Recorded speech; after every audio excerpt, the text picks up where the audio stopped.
Assalamu alaikum friends, you are watching Exploring with Majam.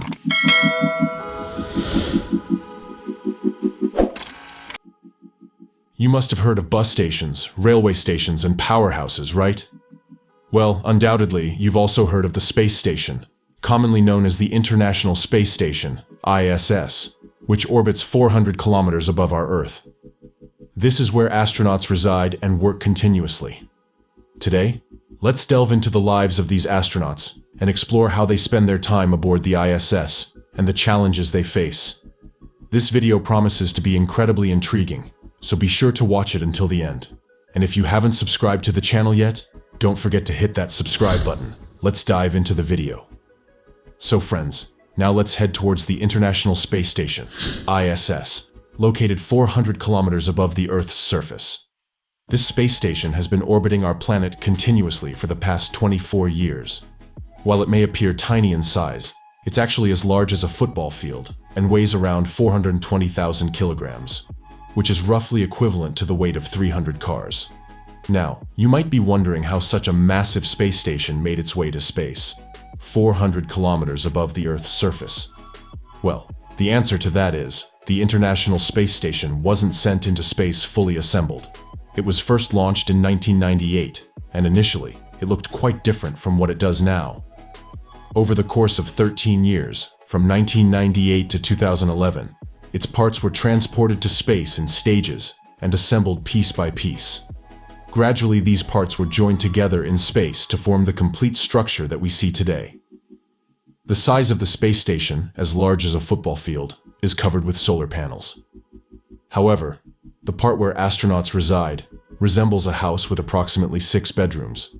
This space station orbits around the Earth at a speed of approximately 27,500 kilometers per hour. This speed is such that the ISS completes roughly 16 orbits around the Earth in 24 hours. What's astonishing is that over the past 24 to 25 years, it has remained incredibly stable in its orbit, meaning it hasn't deviated from its path around the Earth despite continuously circling the planet in the same direction and at the same speed. Apart from being the most expensive structure ever built by humans, costing approximately $150 billion, the primary purpose of the International Space Station, ISS, is to provide a platform for conducting various experiments and research in a microgravity environment. Despite numerous attempts, humans have not been able to eliminate gravity on Earth. Therefore, the ISS serves as a unique laboratory in space where astronauts can conduct experiments and research in conditions of microgravity. Inside the space station, there are laboratories where astronauts are continuously engaged in various experiments. These experiments cover a wide range of scientific disciplines and aim to understand how different phenomena behave in space compared to Earth. By conducting experiments on board the ISS, scientists can gain insights into the effects of microgravity on biological processes, material properties, fluid dynamics, and various other scientific phenomena. In summary, the ISS provides scientists with a unique opportunity to conduct experiments and research in a microgravity environment, which would not be possible on Earth. This research contributes to our understanding of fundamental scientific principles and has practical applications in fields such as medicine, materials science, and technology. The importance of this space station lies in its ability to monitor any impending natural disasters, such as ocean storms, rainfall, tsunamis, etc. This space station is instrumental in early detection. Similarly, it is striving to explore the mysteries of space, attempting to ascertain the possibility of life on other planets besides Earth. All such research is conducted within this space station. On the ISS, there are always 6 astronauts residing for their living and working requirements. There are capsules available for their accommodation, which are spacious enough for one person to comfortably stay in. These capsules are connected to each other, forming a cohesive unit. Inside these capsules, astronauts have everything they need for living: food, water, hygiene facilities, entertainment, and exercise equipment. The only thing missing is gravity. Due to the absence of gravity, astronauts do not feel their weight, which is why they float freely inside the capsules in the station.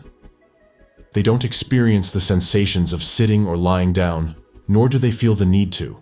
To move from one place to another, They have to push themselves, much like Superman flying freely to wherever he desires. They have countless food and beverage items available to them, but these meals are not like ordinary terrestrial food.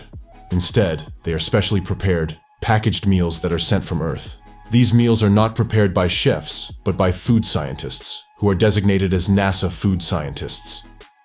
The purpose of these scientists is to prepare food that is lightweight, doesn't require refrigeration for storage up to 7 months, contains all the necessary nutrients for humans, and utilizes freeze-drying technology. This process involves freezing the food, which removes 97% of the water content, ensuring that all essential nutrients are retained.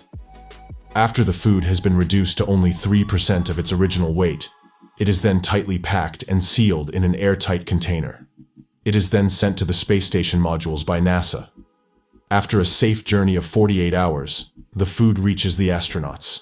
On average, the cost of delivering 1 kilogram of food to the space station is around $10,000. This food can sustain the astronauts for up to 7 months. So, friends, now let's talk about water. Because water is life, and as you may know, there's no readily available water in space. It might surprise you to learn that astronauts aboard the space station only use 1% as much water as people on Earth. To address this challenge, the space station is equipped with a high-tech water recycling system. This system is capable of filtering wastewater and making it drinkable again for the astronauts on board the ISS. Furthermore, if there is sweat produced in space, it is also collected and processed through the water recycling system to make it drinkable. This ensures that up to 99% of the water is conserved within the space station, with only 1% being utilized. Life isn't as easy on the space station as we think. Everyday tasks become much more difficult there than on Earth. Drinking water, brushing teeth, using the restroom, and then exercising for 2 hours daily. All these are necessary for astronauts, otherwise they become lethargic and weak. Similarly, astronauts do bathe in space, but without water. Friends, you'll surely be surprised to know that bathing without water is indeed a thing in space. They have special types of shampoos and soaps available, which they apply to their bodies and then wipe off with a towel to clean themselves. In addition to all these tasks, astronauts also have the responsibility of maintaining the space station. Sometimes, they have to venture outside the space station into space for maintenance. However, this task is not as simple as it sounds. They cannot go outside the space station without a spacesuit, because if the sun is shining, the temperature outside can be so hot that it can burn a person within a second. In the presence of the sun, the temperature outside reaches approximately 285 degrees Celsius, and in the absence of sunlight, it drops to around -250 degrees Celsius. These temperatures are certainly extreme and very dangerous for human survival. The marvel of the spacesuit lies in its ability to keep astronauts safe in such extreme conditions. It provides astronauts with the necessary oxygen supply and regulates the temperature to keep them comfortable and protected from the harsh environment of space. And now, let's talk about the comfort of astronauts. For their comfort, there are small cabins in the space station where they can sleep comfortably by zipping themselves into sleeping bags. So, friends, you've surely got an idea of the challenges of space. I hope you've gained a lot of information from today's video. Would you ever like to visit the space station? Do let me know in the comments. I'll meet you with a new interesting video. Until then, take care and thank you for watching this video. Goodbye.